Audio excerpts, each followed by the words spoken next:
Hello viewers. Well, I was at E3 a couple of weeks ago checking out F1 2017 and caught up with the game director Lee Mather to have a chat with him about some of the developments in the game, what we've seen from the last year, and to find out more of what the package could have to offer. Let's take a look. Hello viewers, well now I'm joined by Lee Mather, the creative director of F1 2017. Looking forward to playing this one. Lee, it's been a while. So yeah. F1 2017 then. What's new this year? Talk us through it. So for anybody who played 2016, the career was the big talking point. You know, we included a really rich 10-year career. This year we've continued to expand on that. So we've focused really heavily on the R&D this year. So there's a skills tree system in there, so you can choose the path that you develop the car. You can also look to get the upgrades brought to you quicker by working on the team as opposed to working directly on the upgrades. You know, you may find upgrades that come in that aren't reliable, they're failing. So again, you might need to redirect some of your R&D into actually improving areas of the team. So again, the selection and the choice of how you develop the car, it's not a linear system anymore. You know, it gives the player those choices. But also, it's important to consider the reliability of the car. It's a big talking point in the season. So engine and gearbox management are also key this year. In particular, going granular down to the level of, you know, the components of the engine. So, you know, which part of the power unit has failed. You know, so it's important that the player keeps tabs on all of those things. Excellent. Well, yeah, we won't mention McLaren, obviously, because I think then you just won't get off the line. It'd be upsetting as well. It would be upsetting. We want to see a McLaren actually finish a race. I'm looking forward to that. So in terms of the career, you've got a lot more you've been building on there. Yeah. What about in terms of the aesthetics then, the visuals, the sound, what's been done there? Do we see any changes? Well, I think from an audio perspective, obviously with the 2017 cars, yeah, you'll certainly notice again further improvement. The guys have been out at the races again, they've been capturing audio, but obviously we've got the classic cars this year. Yeah. So you know some of those V10s, V12s, V8s, the audio is off the scale. You know, it's the aim was I want goosebumps. You know, I want to stand in the audio room and get shivers, and that's what they've achieved. And it's been through a process of, you know, captured audio, lots of reference, lots of comparison, standing there side by side, listening to the video, listening to how it sounds in game, getting that, you know, the reflections, so the audio bounces off the walls. You know, you go through the tunnel at Monaco, you get that echo. You know, it's building that real immersive feel. No, well for me, audio obviously is a very important part, especially with these new cars and stuff like that. I mean, or the old cars, should I say. You know, the audio note is amazing. And in a way, I think when we hear that, we realise how much we miss it in Formula One as well. I mean, I know the new cars have their own, you know, sort of identity. Yeah. I do miss some of the sort of screaming V8s, and I kind of yearn for a bit of that. So it's nice that we've got that. It's nice to see the classic cars come back. People will always ask me, why don't we have more classic cars? What kind of limitations are there for you as a company in terms of bringing classic cars to the F1 game? I mean, there's multiple things to consider. I mean, first and foremost, how do we use them in gameplay? You know, you don't want to just suddenly throw loads of content at a game that nobody's going to make good use of. So the way we've implemented the classic cars is to put them into the career. Yeah. And sort of people are like, well, how have you done that?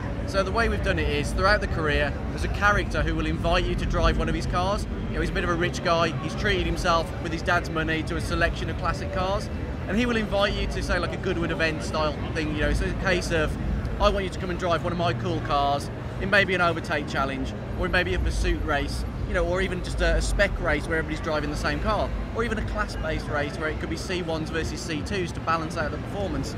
So I think the way we determine how many cars we want to add to the game is very much what makes really cool gameplay, which cars play together well, and which ones are just, you know, they make you excited. You know, you look at them, you see them, and it's like that memory of how cool they were. You know, that's how we determine the number of classics. Well, you know, you say that audio brings that all together. I suppose the next thing is physics now. You've got a number of different, you've got obviously the new cars this year, which are faster cars than we've ever had before. Yeah.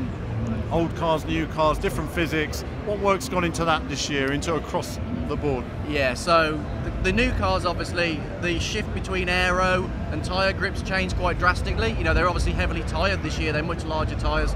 So there's been a big balancing shift in that, so we've done a lot of work in the relationship between the tyre grip and the aero grip.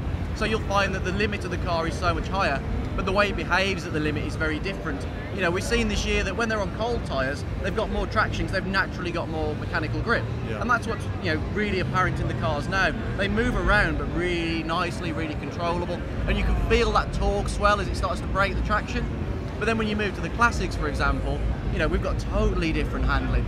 So you drive something like the RB6, and that's a high revving monster.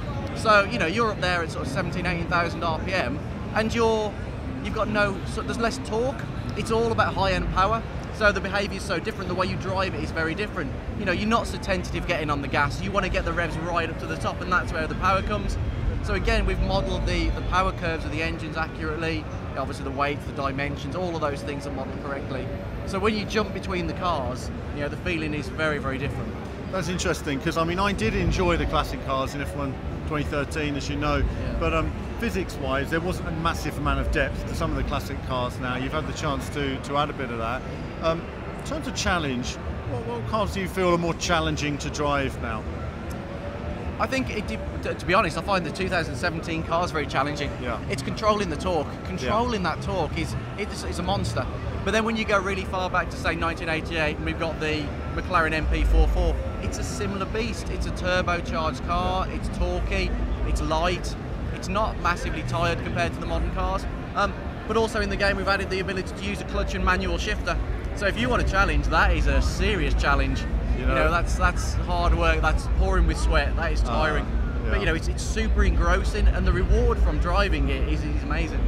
I will say to the viewers at home, actually, if you've Google online, actually, as well, our cameraman gets bumped there, Google online to see some of the drivers years ago. I think I was watching a few of them doing their heel toe technique all the way through a Grand Prix. We're talking thousands of gear shifts. Yeah. Incredible talent there. Yeah. I suppose the next thing really, there's a buzzword this year we're asking everybody about, is eSports. Everybody's talking about it. We haven't heard anything from Codemasters on that area. What do you guys, where's the stance in Formula One and eSports?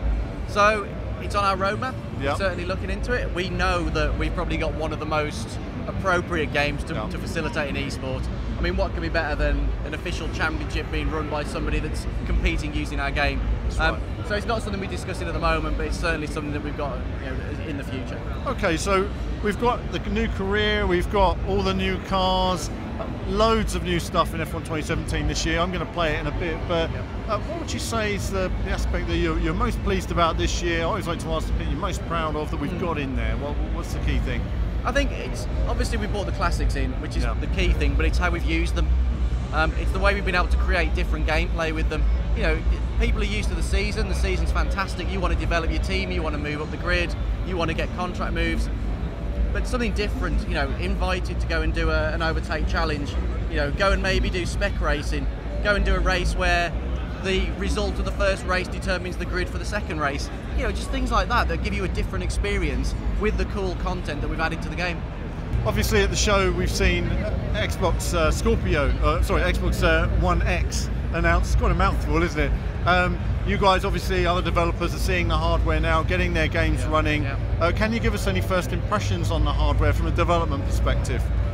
Well, I think the key thing to point out this week is that if you walk over to the Microsoft stand, you'll see our game running on Xbox One X. You'll see it running in 4K, 60 frames per second with HDR enabled. Wow. And you'll see what the machine's capable of, straight away now. So I think that's testament to how good things are looking. How good it is. Yeah. It looks good, it sounds good.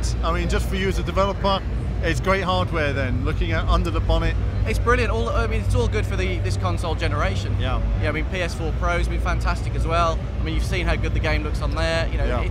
It's really opening up the ability that it's closing the gap to PCs, really closing the gap. There's little things in the game as well. So we've now got the pit release mechanic. So we didn't have a pit limiter last year, did we? Right. So the pit limiter's in this year, so you can choose when to enable and disable. So obviously there's that moment of gaining or losing out.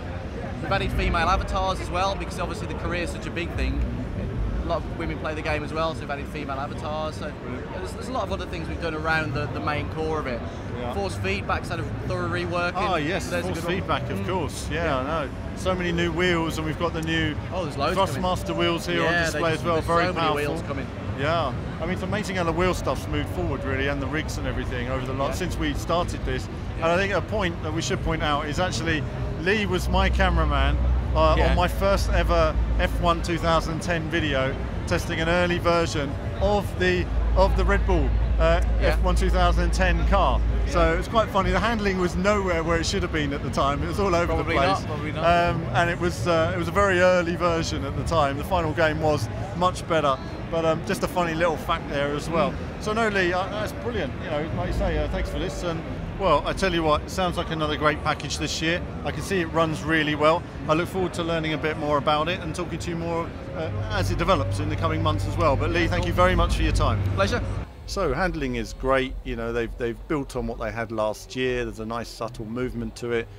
Audio sounds good as well. Nice to see the classic cars back. We're going to discuss that on a separate team chat where I go into a bit more detail on my findings as well. But certainly it sounds like another interesting package. You know, every year they work on different parts of it. They can't rebuild a whole game every year, just not possible. So it's nice to see that they're trying things to sort of change it up a bit rather than just give you the same game with different color cars. You know, they're always trying to add a bit more to it. But that's it for this video. Lots more interviews to come, lots more E3 coverage still to come. Yes, we're still getting through it, and there'll be more from me very soon.